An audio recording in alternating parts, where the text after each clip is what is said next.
back to SicEm365 Radio. It's time for Craig Smoak's Off the Radar.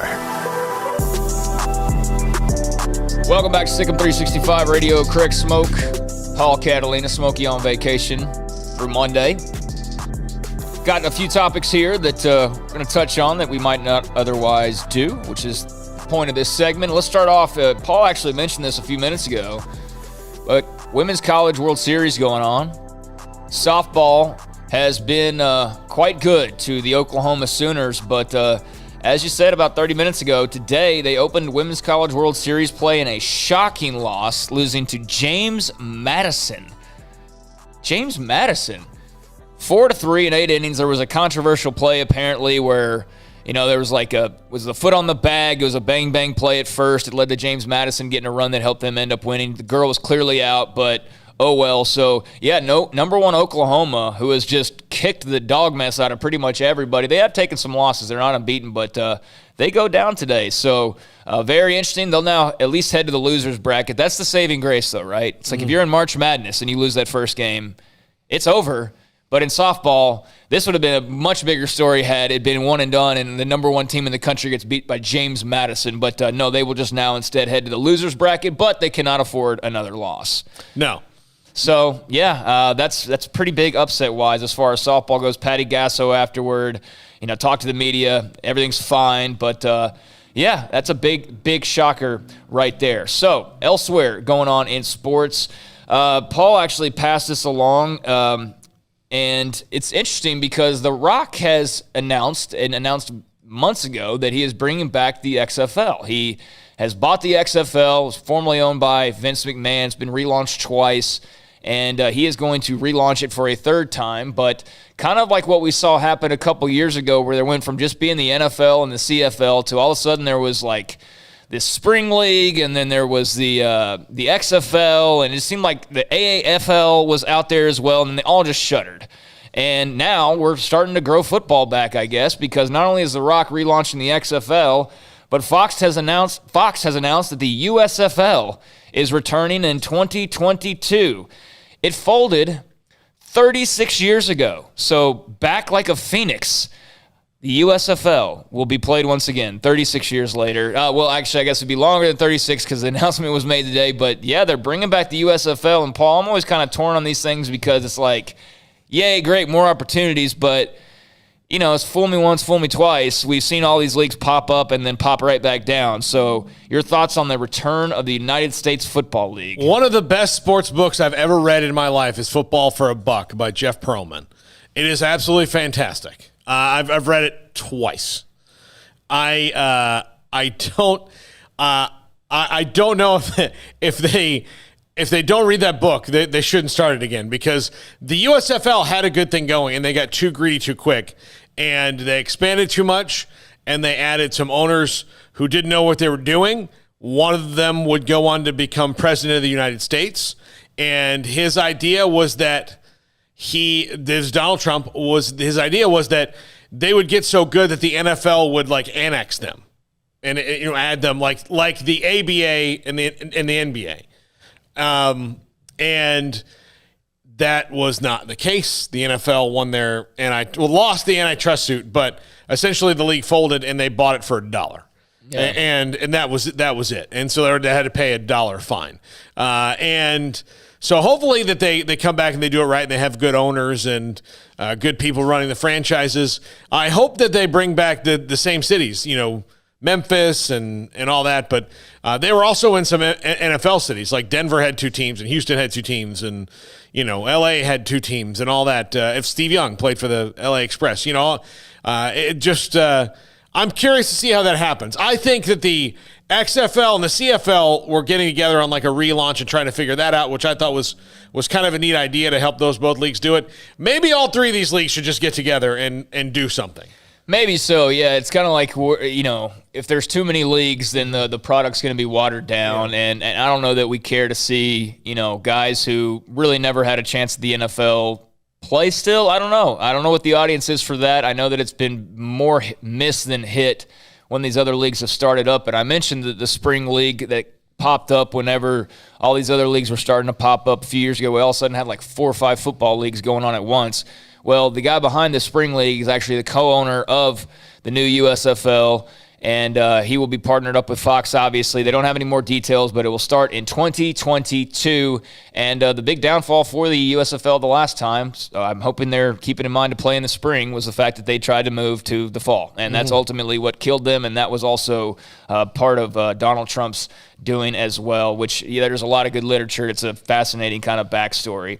So, that's going to be coming along here in 2022. So we know that streaming services are getting in the broadcast game. They are potentially going to be where we go to watch games in the future. We'll be going to Netflix and Hulu and Amazon Prime and all of these different places, but we know Amazon Prime is going to be involved. They've been involved, but they've got the Thursday Night Football package for the 2022-2023 season. That's when they will start being your Thursday Night Football home, and apparently they are targeting one and only Al Michaels to be the voice of Thursday Night Football on Amazon. That according to Andrew Marchand of the New York Post. They've already talked with NBC and negotiated with them a little bit. The deal could potentially include Michaels as well as some of the production people over at NBC. And they're also reportedly, Amazon that is, looking at Joe Buck or Ian Eagle to fill the role as well, but Michaels will be their focus. So Amazon trying to lure Al Michaels to come do Thursday Night Football, but if he's unavailable, then perhaps Joe Buck or Ian Eagle would be able to fill that role. We'll see. I mean, Al Michaels is going to have a say. I mean, what's the money like? Does he want to split with Romo? Does he like where he is already? But that is the plan. And obviously that would have an effect on the NBC and what they do. But what do you think? Al Michaels, Amazon, Thursday Night Football? I think eventually I believe that the Sunday night team is going to be Mike Tirico and Drew Brees. And I think that Michaels and Collinsworth have kind of had their run. I think they do a good job. But I think when you look around the other ones like Nance and Romo are so good, and Aikman and Buck are so good, and Ian Eagle is really, really, really good. They've got a lot of Kevin Harlan's fantastic. And not that Al Michaels is an all timer, but I think maybe that's good for them to do that Thursday night and bring a little more heat to it with Al Michaels. I think it's good. Al Michaels trivia. He was traded to NBC from ABC, ESPN, Disney. And part of that package included the rights to the very first cartoon that Walt Disney did. No kidding. Yes. So, he was traded for a cartoon. It was a rabbit that looked kind of like Mickey Mouse. And then, Walt Disney changed companies, started his own company, never had the rights to that rabbit, and Mickey Mouse was born. But it always meant something to Disney to get that back for their historical records, and they made it part of the Al Michaels deal. Wow. So, maybe we can see something similar or some kind of along those lines happen, because Amazon does apparently want Al Michaels. But, hey, Joe Buck, Ian Eagle would be great options as well. And that'll be interesting to see how that kind of works. I mean, I watch Amazon Prime, so it's not like it'll be any different, but it's still different than just flipping through cable and finding the NFL game. But, Amazon poised to make a big move, and we know they've got the money. The money is not going to be an issue for that company in any way, shape, or form. So about a month ago, I brought up a story. Vanessa Bryant was having a little bit of a tiff with Nike, and it was because, at the time, the story I was bringing up was that Kobe Bryant's contract had run out with Nike and that it was not renewed, and so there was kind of a discussion about, that in and of itself, and then also what is going to kind of carry his legacy moving forward. Well, Vanessa Bryant is pissed again, and it seems like we hear from her every couple of weeks, and it's always something over the Kobe Bryant brand. And the reason why she's pissed off now is because there was a custom shoe that she had made for her late daughter, Gianna Bryant. Now, the shoe that she designed was never cleared to be sold. It was just simply a design at the time. And she put out on Instagram that she had designed the shoe in honor of her daughter, but she'd never signed a contract with Nike that said they could sell the shoes. And she said it was going to be called the Mambasita. Obviously playing off her father. Is going to be an exclusive black and white colorway on her father's shoes. She says she picked the colors in honor of Gianna's uniform. It had the number 2 on there. The pattern was personal, had Kobe and Gigi on the back in gold instead of like what you'd normally see on a Kobe sneaker, which would be his signature. So it was these custom shoes, and she wanted these shoes to be sold with all the proceeds going to the Mambacita Sports, or the Mamba and Mambacita Sports Foundation. But then she decided not to re-sign with Nike, so that left these shoes in a little bit of a holding pattern. So you're wondering, where does this go? Well, it goes to where apparently she came across a picture where somebody is holding these shoes, these Nike Mambacita shoes, even though she never did a deal with Nike over these, and even though she created the design. And she asked the question of, how can someone have these shoes, because I've never cleared any of this. Like, nobody should be able to own these pair of shoes. Meanwhile, in the Milwaukee and Miami Game 4 this past Saturday, one Chris Middleton of the Milwaukee Bucks is also wearing some Gianna tribute shoes. So then her mind's super blown, like, how the hell are people getting these Mambacita shoes? And so she has gone full roast mode. She's pissed. She's pissed at Nike. And this is now the second little thing we've seen occur over the last month or so. So it's just something to keep an eye on that's a little bit of interest, is Vanessa Bryant and her battle over Kobe's, shoes, legacy, what have you, and Big Bad Nike. So there will be some questions to be answered here. Yeah.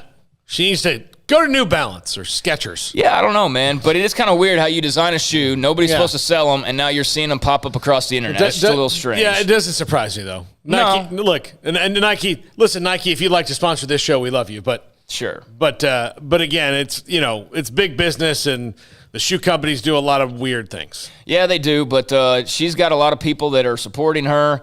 So the mystery of how the Gianna tribute shoes are being sold or being passed around somehow or another is one that Nike is going to have to clear up, and perhaps there's a major lawsuit on the way if something like that continues to happen. We've almost had every week now for like 3 weeks a new card setting a new record, and that is the case again today. Babe Ruth, a pre-rookie card of Ruth, sold for $6 million. It is now the most expensive card ever sold, which has happened like almost every other week now. It's a picture of him in the minor leagues when he played for the Baltimore Orioles in 1914 in the International League. It lists him as a pitcher only, and he was eventually with the Red Sox later that season. But this card is apparently one of fewer than 10 that are known to be in existence. So $6 million for this very rare Babe Ruth card, now the most expensive card ever sold. Well, he was the greatest that ever played baseball. Yes. So, and I mean, his story in the, in an orphanage in Baltimore to the Orioles, to the Red Sox is really, really just unbelievable. So, yeah, $6 million. I'm hoping I have a $6 million card somewhere in my stack, but I know that I do not. So, yeah, anyways, I find the card game, it's something that was an afterthought for a long time, and now it's kind of cool just to see that cards matter again, and they're going for such big money. And we don't typically talk hockey on this show, but Bruins-Islanders tonight, Game 3, 6:30 NBC Sports Network. It's tied up 1 apiece. Hurricanes and Lightning at 7 on ESPN. Lightning leading that series 2-0. And there are a few stories that are off the radar. The Lightning are my adopted team now. Cool. Like for this playoffs. No Stars in it. My girlfriend's a big Preds fan. They're out. They lost to the Hurricanes. So I used to live in Tampa, so we've